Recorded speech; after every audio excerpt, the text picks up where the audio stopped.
Hello, Jamie Novak here, your bite-sized living specialist, and I want to welcome you into the 7th video of an 8-part series, and I want to thank you for joining me today as we continue to discover some of the reasons behind the piles in our lives. We're sort of uncovering some of the root causes behind the stuff that we hold on to. And today we're going to talk about the idea of I need it all. I just have to hold on to every single one of them. Now this is a little different than what we talked about in an earlier video. The thought of, I have to hold on to it because I might need it one day.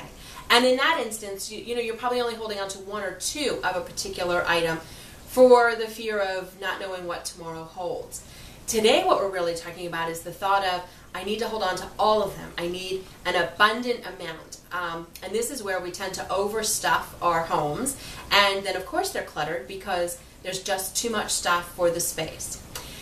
And so we can start to think of, that fear of, well, if I don't have them all, then I might not have enough.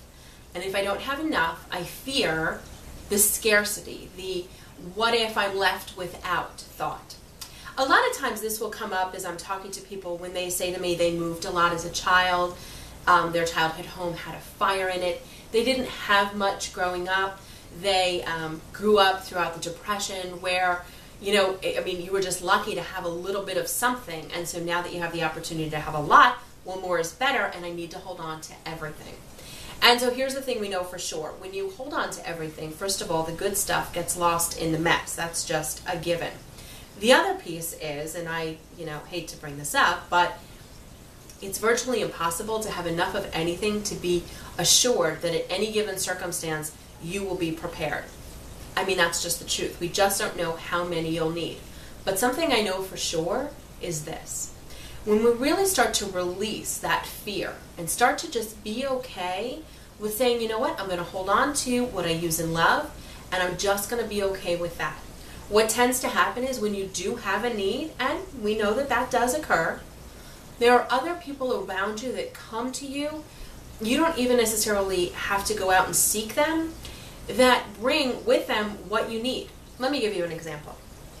We were having a little family get-together that required the use of renting out a hall. And this hall, it just really is the hall and some tables and chairs. That's it. You have to provide everything else. Now, through the years, at different family functions, we had started to acquire, the little sternos and the extra big tinfoil containers and, some entertaining things and some bud vases. And we kept thinking, well, eventually we may have a need where all this stuff would come in handy, so want to hold on to all of it. I just need it all because I don't know, and I want to feel like I'm prepared. So we had a lot of these items, and then what ended up happening is a lot of the items were damaged in storage. And that's just really what happens, right? The sternos wouldn't light any longer. Those foil containers got bent beyond the ability to unbend them and use them again. So it really ended up being a waste holding on to a lot of these items. And unfortunately, instead of them being able to be used, they did need to go into the recycling or the trash, which then kind of felt wasteful. So that's a whole other story, which we talked about in another video if you missed that one. So here we were, really, right on the event was coming right up. And it was like, do you rush to the store and try to find these things? Or, do you think, okay, where can I get my hands on them? And the amazing thing happened. Someone from next door said, oh, so you're planning for the party and things, and in conversation. And she said, just to let you know, I've got 2 of those really large coffee makers that makes coffee for like 100 people or something. And if you have a need to borrow them, let us know. And then a coworker of one of my sisters said, well, I actually just had a party where I have all these extra sternos and the big foil containers, and if you'd like them, I don't have a use for them, but if you want them, go right ahead. And just all of a sudden, all these items that had been damaged in storage for us just started coming to us. And we started to realize if we had just let those items go before, we still would have been taken care of. And that sense of that fear of scarcity and not having enough when it came time. The amazing thing is a lot of that comes from, a time when there really were not these stores that you could just go into and buy anything at whim. There wasn't an internet that practically anything you wanted could be delivered probably by the next day.